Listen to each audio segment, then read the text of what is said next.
revolution. It hasn't replaced direct mail or phone as a channel. So, and just to be clear, I don't think any of those companies that were at that conference in 1999, other than the data bank, are still in existence. So, of course, today, direct mail continues to be the single largest channel for individual donations, but that doesn't mean the virtual revolution of the 2000s was not significant in the evolution of supporter engagement and communications. In addition to the rapid takeover of email becoming the main communications channel, how nonprofits build your brands, how you engage with the larger populace has changed dramatically. Websites went from nice to have to you gotta have, of course. Then quickly, the primary vehicle for telling the world who you are it became email. And much of our work in the 2000s really helped organizations grow their email lists, either by converting direct mail donors or phone supporters, or by launching email recruitment strategies. Now, one thing we started to learn in this time was email and online giving was not replacing direct mail, but it was adding to it. Email and online giving were engaging new segments of the population that were not direct mail or phone responsive. In the mid-2000s, social media started to take hold, adding another channel for opportunity for engagement. In 2005, it's estimated that less than 10% of the adult population used social media sites. Today, that number is over 70%. And again, we saw that social media users were not necessarily the same people as direct mail or phone supporters. Another change that brought about the virtual revolution was a dramatic shift in consumer behaviors. And what happened here is that as consumers had more access to information about products and ways they could purchase those products, consumers quickly moved from being passive buyers, limited by what they could access in their local stores, to active buyers looking for the best products at the best prices. And this is a significant shift that dramatically has affected how nonprofits engage with supporters. Today, consumers, your supporters, expect to be in control of the purchase process from beginning to end. And let's just change purchase to donation. And now this is a significant shift. It's changed the nature of supporter engagement for nonprofits, and we're going to take a look at how that's happened. So thank you for sitting through that brief overview of the last 30 years of supporter engagement and communications. Now, while I'm old enough to live through all this, our situation today is dramatically different than it was 20 years ago. Now, one thing that we know is constant is change. We don't know where things are going to be in another 10 or 5 years, but we do know it'll be different than it is today. But where are we today? What are things to focus on right now for supporter engagement? Before answering those questions, I want to reinforce a couple of key points. First, your supporters expect to be in control of what information they receive from you, when they receive that information, and how that information gets delivered to them. Second, your supporters and prospective supporters already use multiple channels to receive and send information. If you try to force your supporters to use your preferred channel, you will not be successful. You got to reach your supporters through their preferred communications channels. Remember, they are in control of how they get communicated to. So here's what I believe are key elements to successful supporter engagement in 2022. First off, having a good website obviously is a necessity. When I say website, I'm really talking about your organization's web presence. That includes your actual website and any other web presence you feel is important, such as your social media presence. Of course, we know that if you build a site, people will not just come to it. That's why communications is necessary to drive eyeballs. Second, we know that email or any one communication channel is not enough. To really build your supporter base, you need to use whatever channels your supporters and prospective supporters are using. Third, the cell phone has become a dominant tool for use by people for all their communication activities. So whatever communications you do needs to be mobile focused. Fourth, you need to give your supporters the ability to manage their relationship with you. And when they tell you something, listen. And finally, whatever you do for supporter engagement, it needs to be something you can do along with all of your other duties. And it needs to be something you can afford. So these are challenges. So let's take a quick look at each of these in a bit more detail. So let's talk first about why you need to have a multi-channel communication strategy. And what do we mean when we say multi-channel communications? Very simply, multi-channel communications is about communicating with your supporters across multiple channels in ways your supporters prefer. While traditional channels like phone, direct mail, and email are still major channels, text and social media have become primary channels for growing segments of our population.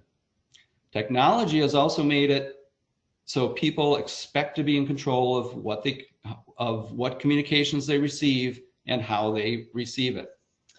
Multi-channel communications also allows you to leverage channels best suited for different types of communications. For example, social media is great for building your brand awareness and expanding your network. Well, text messaging is great if you need a quick response to your call to action. A recent study showed that communicating across 4 or more channels increased response rates by over 300%. So if you post your message on your social media site, send an email, send a text message, or have it on your website, you're going to significantly increase response rates.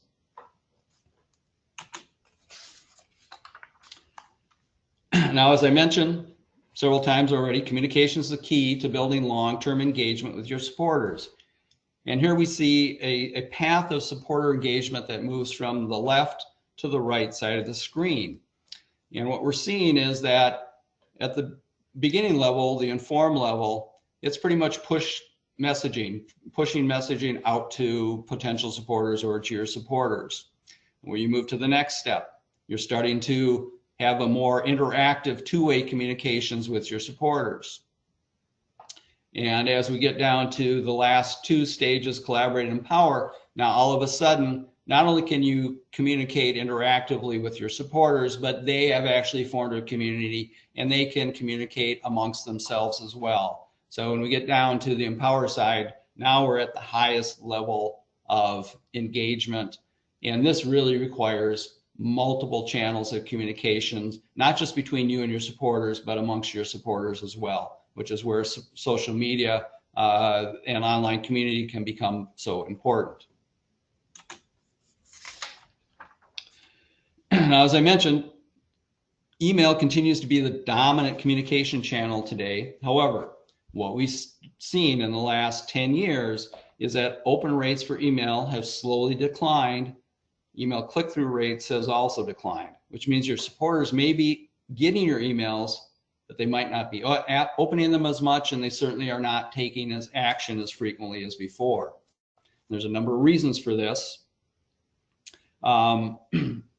One being that it's estimated today 50% of all email being sent is spam. Now, some estimates put that as high as almost 90%. But you can just look at your email inbox every day and understand the volume of spam email that is coming through.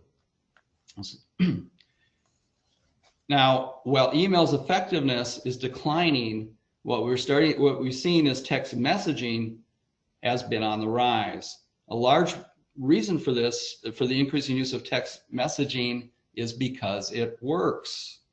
Open, click-through, and conversion rates for text messaging are significantly higher than email. And we'll look at some significant statistics about SMS text in a moment, but one underlying fact is that a large and growing segment of the US population now uses text messaging as their primary communications channel. So if you're not including SMS text into your communications, you're really missing a large group of prospective supporters who are not email or phone responsive. Another benefit of using multi-channel communications, it allows you to leverage channels best suited for different types of communications. Again, for example, if you have an urgent message that requires an immediate response, you can see here text messaging has a 90% read rate within 3 minutes of receipt. Now, these are this is data across the entire population.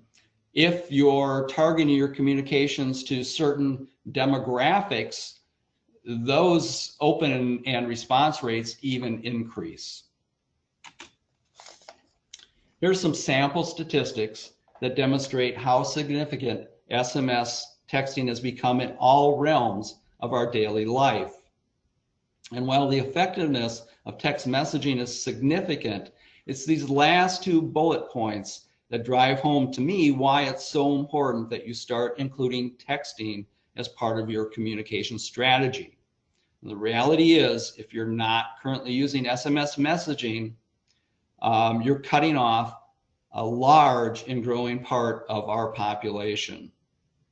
So we can see the data supports why having multi-channel communication strategy is critical to building and sustaining support for your organization today.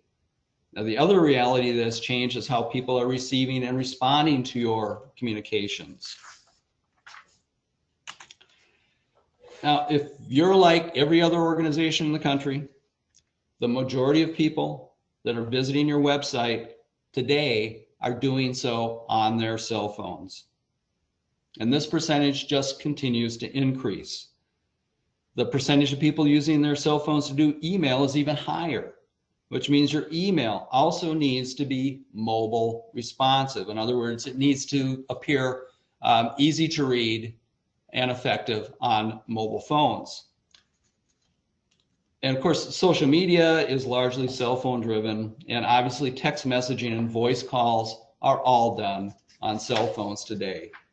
We have just become a mobile phone focused world. And here's some information that shows how significant mobile devices have become in all realms of our daily life. Of course, the reality is you don't need to go any further than looking at your own cell phone uses to understand how dependent we've become on these devices. You just have to get on an elevator today, and the majority of people will likely be looking at their phones. Get on a bus, get on the light rail, any place where there's a collection of people. Many of them, if not most, will be looking at their cell phones. In fact, I was just traveling a few weeks ago, sitting in an airport, and there was a young family across the aisle from where I was sitting, husband, wife, and 3 kids. And all of them were looking at their cell phones the entire time that we were sitting there. So here's another fact, over 70% of adults in the US sleep with cell phones by their bedside. And it's not because they're taking pictures in their sleep, it's because they want to have them available in case they need to communicate or read an email, send a text message, whatever. Now, one can bemoan what impact this is having on our lives personally and socially, but that doesn't change the facts. The reality is, today, if you're not focusing your communications for mobile devices, you're not reaching supporters where they are interacting and communicating. The data is clear. Most people use their cell phones to read email, visit websites, browse social media, and of course, do phone calls and texting. And if your communication strategy is not mobile focused, as I mentioned, you're not connecting with your supporters or prospective supporters in their preferred way. We also know that communicating across multiple channels will significantly increase your response rates and calls to action. So there are challenges, obviously, to doing a multi-channel mobile focused communication strategy. First, it can be very complex to plan and execute, especially you have to work across multiple systems to send to different channels. It can also be costly and time consuming. I know a lot of development and marketing people that work in nonprofits, and honestly, the last thing they need is another task to do. So that's definitely a challenge. Opening communications up to additional channels can result in support from new demographics, which can be great, but it can also be challenging to your existing understanding of who your supporters are. So that might create some disruption. New technology and processes can also face organizational roadblocks to implement. And finally, being able to report to your staff and board about results across multiple channels can be very difficult, almost impossible if you don't have the tools to do this. Now, while these challenges are real, so are the benefits. So what can you do today to start on the path of multi-channel, mobile-focused communications? Well, the first thing you have to do is take a good assessment of your current situation. This includes answering questions like, what are you currently doing for supporter communications? Who are your current supporters? What's the current level of your communication technology and user knowledge, skills, and aptitude with that technology? The next step then is to plan a strategy.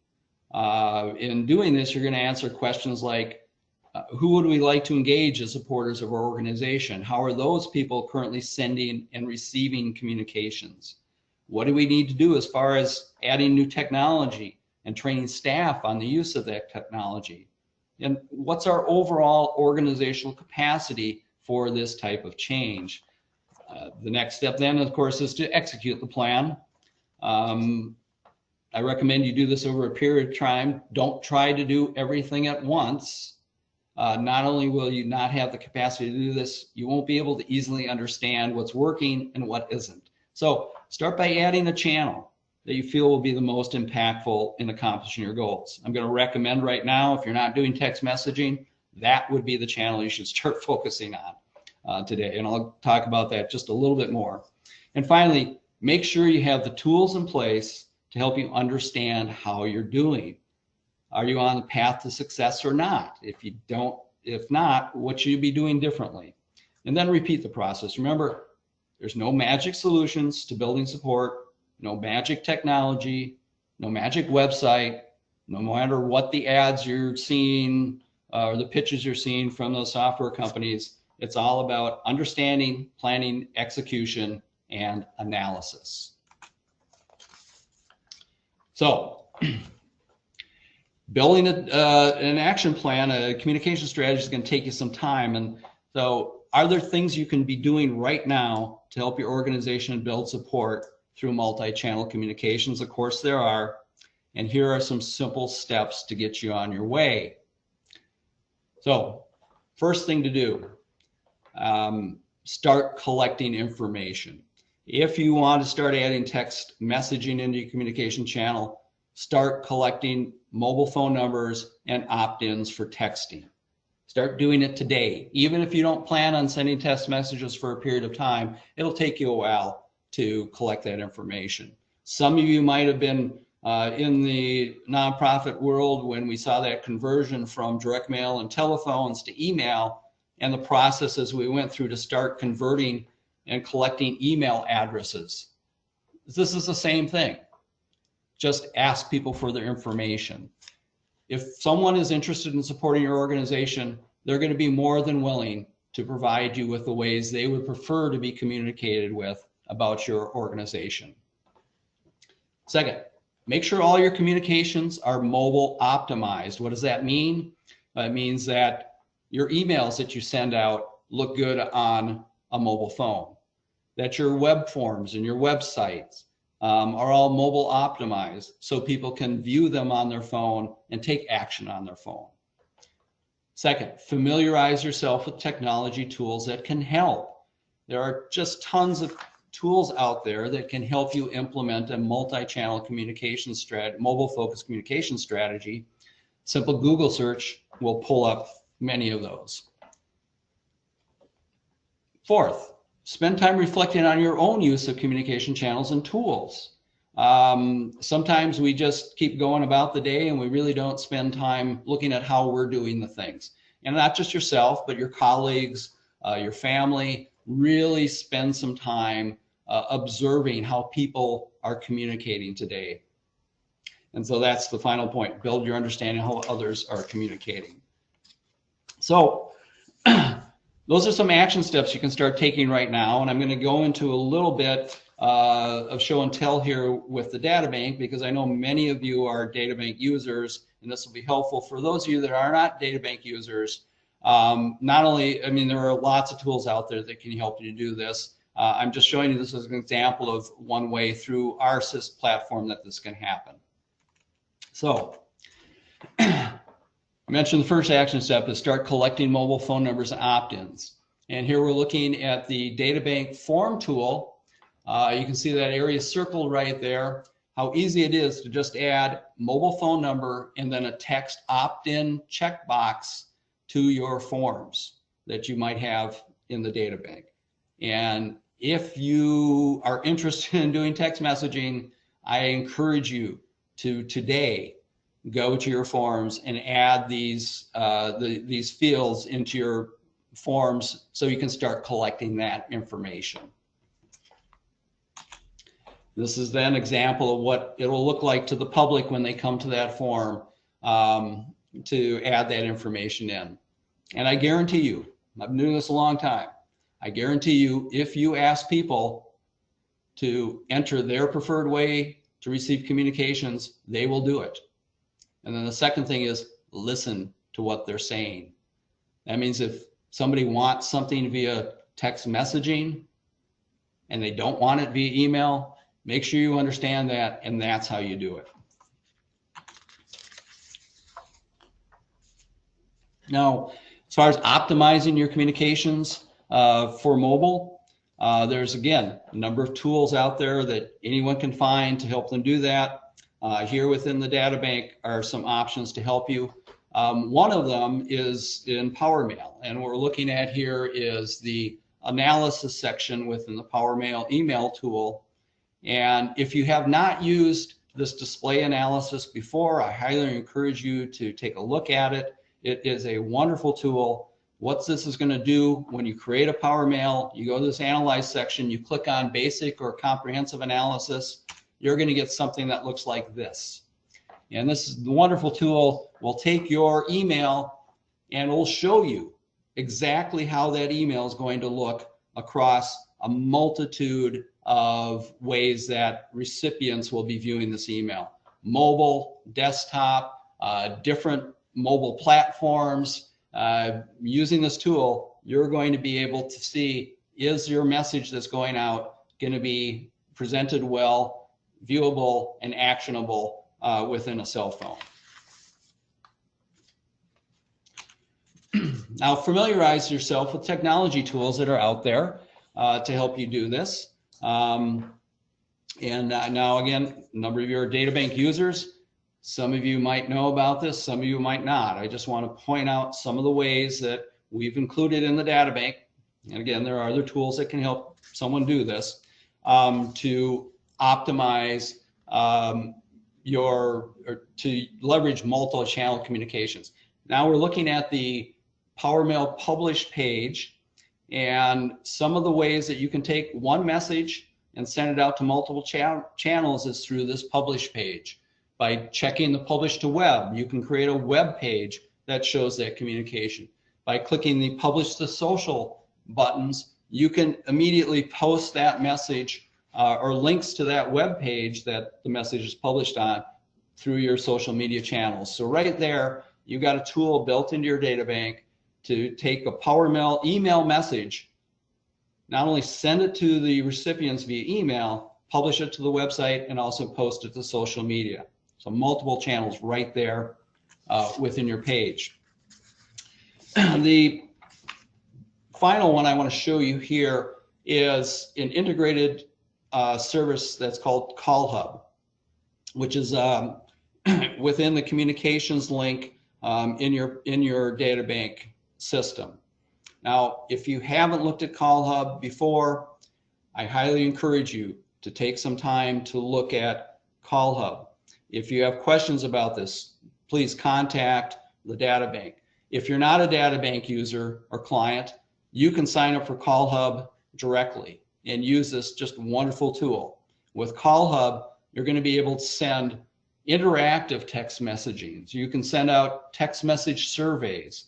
It is just a great texting tool, and also has a voice broadcast function. So if you have people that still prefer to receive a phone call with communications, you can record a message that will then be sent out in bulk to all of those people that have requested it. So there, you know, we've looked at why multi-channel mobile focused communications is important in today's world to build support, and also some tools and ways that you can effectively do that on your own. So I want to thank you for taking the time to take a look at this. I hope I provided some information to get you thinking about this. And now we have time for questions.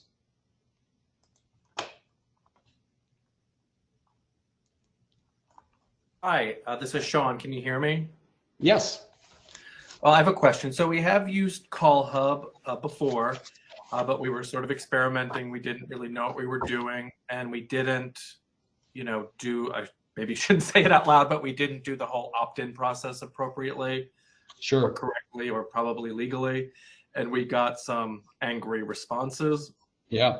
So I'm wondering, like, what's your advice for getting people to opt in who are already existing in the database versus people who are signing up new? Sure. Yeah. So if you already have people that are in your database, and perhaps are they receiving emails from you? And you know, send an email to people that have already given you their mobile numbers, asking them specifically to go to the subscription form and opt in to receiving text messages. Okay. So somehow you got to drive those people so that they can take that action to opt into that.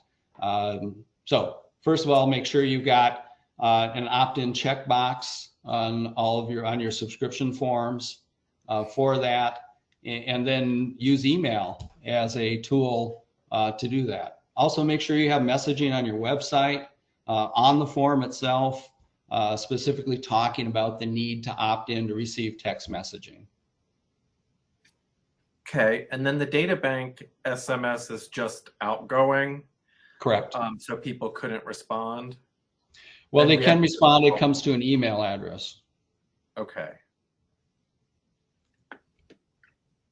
Okay, I'm a little scared. Yeah, I guess because of our first experience, I felt like people did not like receiving texts. So I understand the whole opt-in process is different, so people shouldn't have that response. But I'm definitely hesitant, and our people are a little older, so I'm just not sure. But certainly open to trying. Yeah. No, absolutely. You're right, John. And you know, like anything new, it can be a little nerve-wracking and challenging. And you know, one of the realities, just like anti-spam can spam on email, if you violate somebody's privacy, you know, it can be challenging. So you just need to make sure you have the right things in place so they can opt in to receive those messages. And then if they say, no, I don't want them anymore, then make sure that, you know, don't text them anymore. You know, and one of the things about this is your existing supporters and prospective new supporters. And while your existing supporters may be a little older, the reality is there's a lot of younger people out there. I mean, that one statistic that I saw is 70% of millennials prefer text messaging now for business communications over email. I mean, this is a dramatic shift that's happened. So text messaging has become the predominant channel for a large segment of our population. Anyone else have any questions? I do. Yeah. You mentioned that SMS responses come to an email address. How is that determined? What is that specified somewhere? Which email address the responses go to? Yeah, that's a great question. I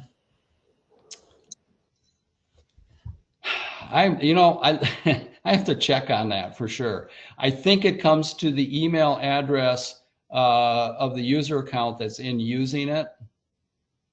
But Patrick, do you know?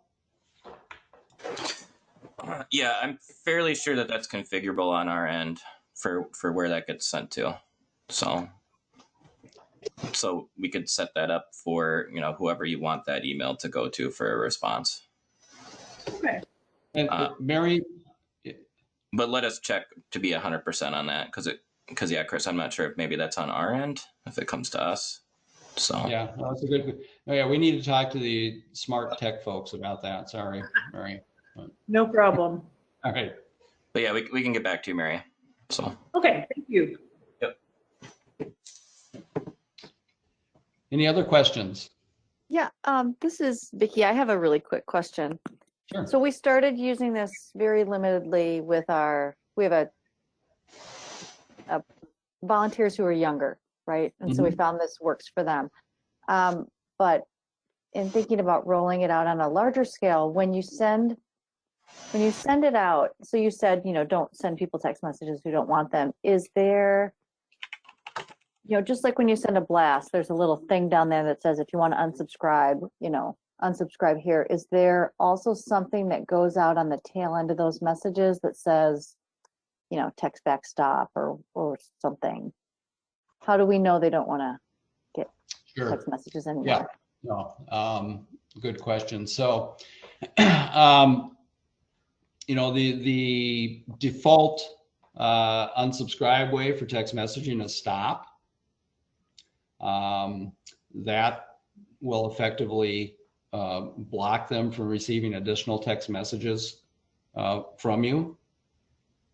So, but is that something I have to type into every message, or does it automatically tag on to the end of anything that we send out? Well, So is it like part of the formatting, I guess? yeah, that's another good question. I think we have something that might be added by default to the text, but again, I'm sorry, I have to find out that information for you. No, So, that's fine. And I have another really quick question. So we Okay. send a lot of email blasts, just a lot of stuff through PowerMail, because Sure. we have a lot of information to send out. Mhm. So would it be a strategy to send the email blast and then also send a text message with a link that says, hey, we sent an email blast, go here? Is that what you were saying with those? Because I couldn't send in a text message everything that I need. to tell Sure, people. sure. Yeah, that- so, yeah, no, of course. So, the statistic I think I quoted was the increased response rate when you send across multiple channels, which is absolutely true. So what you would do with your text message, so you do your PowerMail, you post the PowerMail to a web page, and then you insert the link to that web page in your text message going out. Right? So now someone who hasn't looked at their email because maybe they just don't check email that often, now they get a text message from you saying, hey, click here to see this important message. They're on their phone. It's very easy for them to do that and click to the web page that shows the message. Thank you. Yep. I was just want to add a comment to Vicky's question. I was looking at some email signups I have just from companies, and typically it looks like they send a initial message. Some of them ask you to apply, you know, why or yes, stop in, and then follow up to that. They'll say something like, you only get that notification on how to stop it in the beginning, not every single message. So it'll say like, welcome, reply help for help, stop to stop, message and data rates may apply, message frequency varies. So I kind of looked at a couple, and that seems to be the standard way they handle that. Yeah, good point. I mean, as far as like the CAN spam, anti-spam laws go, you really need to only have that one opt-in point to send messages. But having a double opt-in or notification of additional opt-in options or opt-out is always good.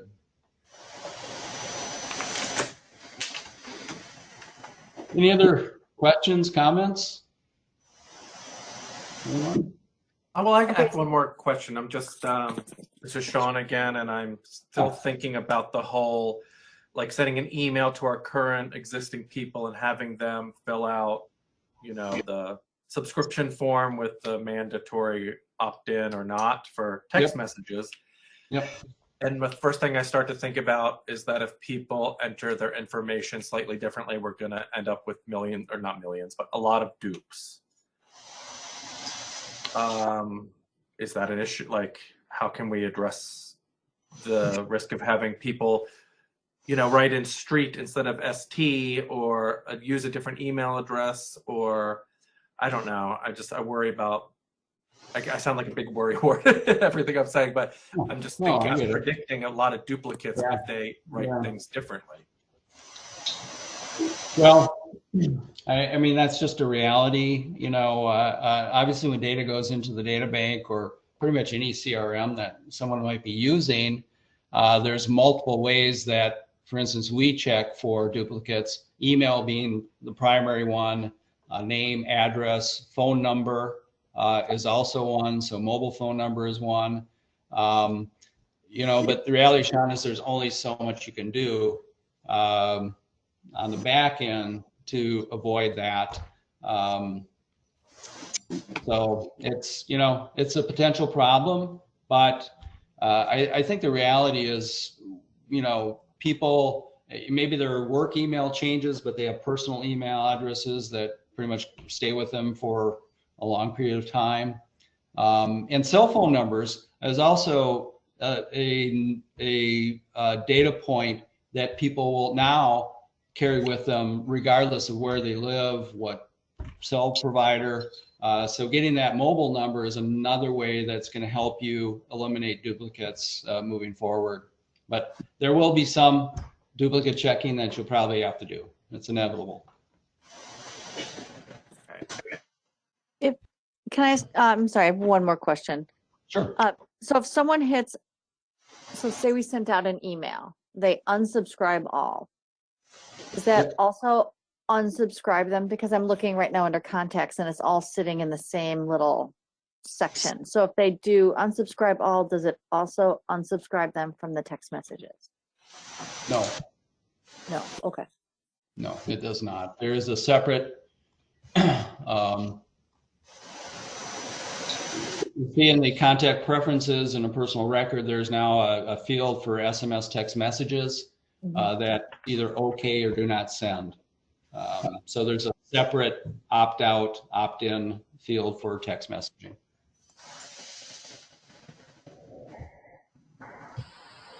Are you seeing that, Mariah? No? Oh, yeah. No, I see that it's separate. I just didn't know if it automatically would just hit no all the way down. Oh, I'm sorry. That was Vicky that was asking that. I'm sorry, I'm Mariah. sorry. Yeah, okay. Yep. No, it's a separate. They're all separate. Okay, great. Thanks. Yep. Yep. Anything else? Well, if you have additional questions moving forward, if you're a data bank user, obviously contact us. We're happy to help you. Again, I'm really strongly encouraging you to start using text messaging channel if you're not doing it already.